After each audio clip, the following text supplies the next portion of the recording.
Good morning, everyone. EagleX here, and today I have our market watch for February 4th, our first one of the month. And I just want to go ahead and cover the upcoming formats for this game. We're kind of wrapping up our BT6 EX1 format here with BT7 coming out soon. I want to emphasize more the decks to look out for there. And if you enjoy this content, please like, comment, subscribe. I want to emphasize here, only 20% roughly of my viewers are subscribed. I really appreciate the support, especially if you think I've earned your subscription for these type of videos content. And as always, I love feedback in the comments to help improve on these. So first things for our market watch, I want to go over sealed booster box prices. It shows you the health of the game. 1.0 boxes have been going up slightly at 83 bucks, and it's probably going to keep upticking as we're out of supply of these, or prints of these. Same with the 1.5, it's just going to keep going up. We've already seen this go up to 74 when it was like 65 last week. Other boxes I want to look out for, BT5 has lots of good staples. Zwart Defeat pays for the box, so I expect this to keep going up, especially with Zwart Defeat being relevant in upcoming formats still. And down here at the bottom, guys, EX1 booster boxes. They're dipping, and they're dipping fast. The average pulls for these boxes aren't super great right now for the immediate payoff. If you get an analog youth, it pays for a box plus some. Altart machine pays for a box. And after that, it drops pretty drastically for a lot of the altarts being sub 20. Diabormon Imperial holding up, the EX Gabu dropping, Machine Dramon dropping. It's like if you want to get your value in the box, you pretty much have to pull one of these higher dollar altarts. Otherwise, most of this stuff isn't really worth a whole lot. The exception being Analog Youth whenever we get down to where he is, yeah, at $2 for a regular rare. He's a staple card, and I expect him to go up in the long run, especially when the set is out of print. But with people trying to get rid of their copies right now, the set's just going to keep tanking as a whole. Next thing I want to focus on is Jasmond. Jasmond's getting a limitation here soon when BT7 starts, if I recall correctly, for Savior Huckmon, or BT8, it's one of the two. And we do have a new Jasmond starter deck though, so for all we know, this could be the optimal Jasmond still with just a brand new Savior Huck. So I want to monitor the prices of this as we find out what the contents of that new starter deck will be. Obviously the altarts are dipping a lot because there's also a new art and event pack too. And then to pair with that, the Ragnar Lordmons. We saw these get hyped up. These were like $4 at one point. They're roughly 2s now, rather than being the 50 cents they were. And you can see there was a big spike when the starter deck was announced. Yeah, it's like $3, almost $4 there when you add shipping. But it's not for a while, so the prices are starting to lower and reflect that. So if you want to try future-proofing yourself, you can pick up your Ragnar Lordmons. But I would say you probably are going to use the new Ragnar Lordmon in the starter deck over the old one, but this is never a bad pickup in case it's a great support or pairing Digimon to go with it. Especially since it does have the rookie searchers that looks for Legend Arms and or Ragnar Lordmon, I believe. So he would be a valid pull target. Next thing I want to show, Dashback Gabu, guys. Remember when this was like $20 bazillion for your copy? Well, Pepsi Bond's seeing less play here in America, so the price of this is dropping a lot, and people are realizing you only want 1, maybe 2 copies of this in the Gabu Bond list, period. So it's just going to keep dipping because of that. So if you have extras you want to get rid of, it may not be a bad idea to get rid of them, but for a promo that sees play, I think it is a really fair price right now. And looking at our next staple, Davis, he's roughly 12 bucks right now. This listing here, it's an inactive seller if you look at their feedback. That's why it's 0% right now. So it's roughly a $12, $13 card.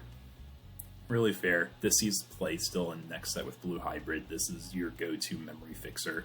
You'll have like your new dual tamer stuff coming up in the upcoming sets. But Davis is still used, and we don't have a reprint of him yet, but there is hints of a possible reprint in the Jasmond and Ragnar Lordmon starter decks of 6 new Altart Tamers. He is probably going to be one of them, but that's speculation. I can't say which ones it will be for sure. And the last thing I want to cover for staples before I look at future formats, cards to look for to get ready, is the blue Upamon egg.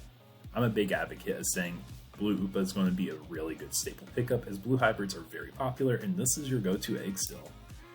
So it's roughly like $5–6 for your base rarity, with shipping included. If you don't have these, you may want to pick them up. Now, next thing here, I pull up Digimon Meta here because I want to show the relevance and importance of some cards. And right now, this is your starter deck, Mastemon I'm emphasizing here. And if you look at a bunch of deck lists, you'll see that we don't get this for a little bit longer still, but you'll see some commonly paired cards. Commonly paired cards you'll see are Magna Angemons, Lucemon Chaos Mode, and lots of builds choose sometimes to use the regular Lucemon and Zort Defeats. So I just kind of want to show some of those cards that will go in this deck. If you play purple, these might be worth picking up. $60 for a staple secret that's typically a 4 of. Like, this list uses 4. I need to put in the Quarry again. But regardless, it's going to be one of those cards you want to put in your deck. Same thing with Lucemon. You can consider him with the Chaos Mode coming out. It may be a really good time to pick him up before hype drives him up even more. Now moving on to just kind of a one-off purple thing here. The All-Star is a valid deck for next format still. Whether it's your best deck of next format before the starters come out, it could be, but her price has been dropping pretty drastically. It's like $21 for the regular art, and the alt art has seen a really big dip. It's 63. It's below the market price, which means people are trying to dump it, and they're having a harder time moving it, so they have to lower the price to entice people to buy it. So if you collect alt art purples, it might be a pretty good time to pick these up. You may want to give it a week longer just to see if it gets down to like your high $50, very low $60, but it's a pretty good price right now. And then I didn't have it pulled up as well, but for next format, yellow hybrid is very popular. And as you can see, we have your tamers that you would use in it. TK is your staple go-to memory fixer. Zoe is going to be your next used tamer. And then the TK Kari, being the next one.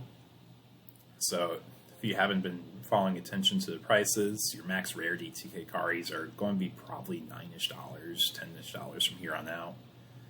If you want to pick up alt arts of some of the other ones that you might want to try out, it wouldn't be a bad idea to pick them up since they're super cheap. Box Stopper Tie doesn't really get played, but if you want to try them out, it's 40 cents. Same thing with your Karis, she's $4 or 84 cents if you like the TP3 art. Moving on to our next thing. You guys like playing black? Well, if you're a black player, there's two options.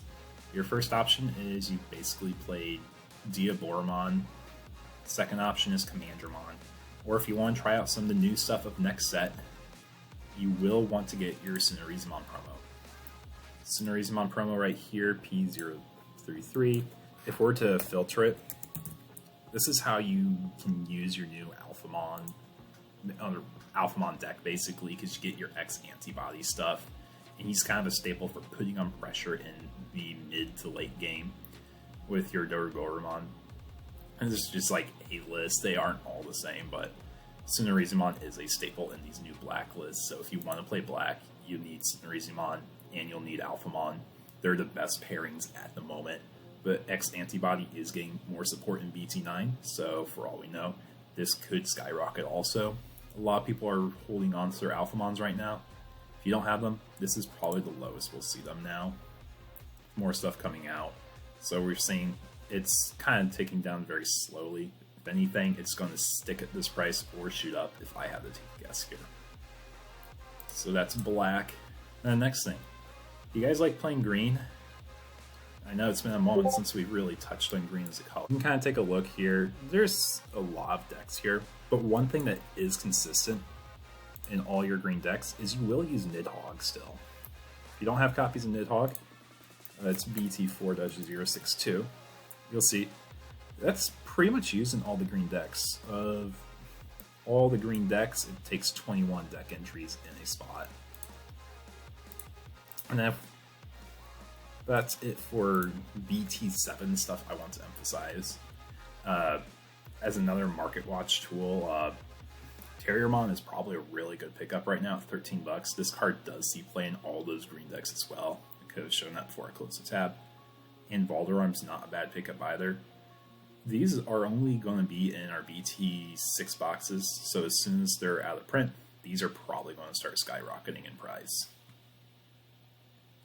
Now, moving all the way to BT9, I showed it before in a MarketWatch video briefly, but the Grandest Quagamon package has kind of caused the promo Grand Quagamon to go up a bit because he is your optimal target. So he's no longer that $1 mark, and I would be keeping an eye on this. You can probably pick these up for $1 again sometime soon. So give it a little bit of time, especially if you're a green player. In the BT9 format, he'll definitely be used with his X antibody form. And then next thing I want to show is Ryze Greymont. If you guys haven't seen, this is the X antibody one. And your current Ryze Greymonts you have in format are these here.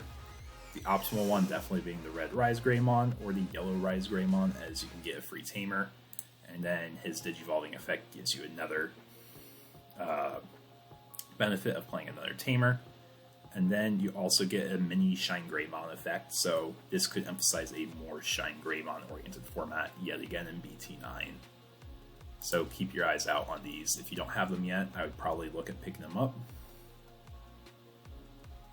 Then kind of wrapping up our MarketWatch, I want to go over some alt arts. This alt art Impmon does see play still in future formats. He's used in the EX2 Beelzemon Blast Mode list.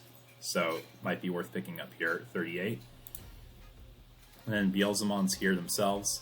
The prices are kind of dipping, but they will hold for a bit. Yeah, you see there's hype drive here to raise the price, but it is going down again. Give it some time, you can probably pick this up for 20 bucks. Then last card I kind of want to point out, kind of random, but Dynasmon Alt Art has spiked a bit. Because it was previously at like $7, $8, $9. Now it's roughly 14 bucks. So if you want to play a little bit of Dynasmon Spice next set, you'll only need like 1, maybe 2 copies. But just something to look out for.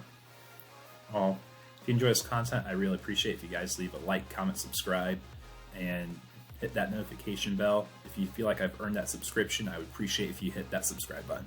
That being said, take care, y'all.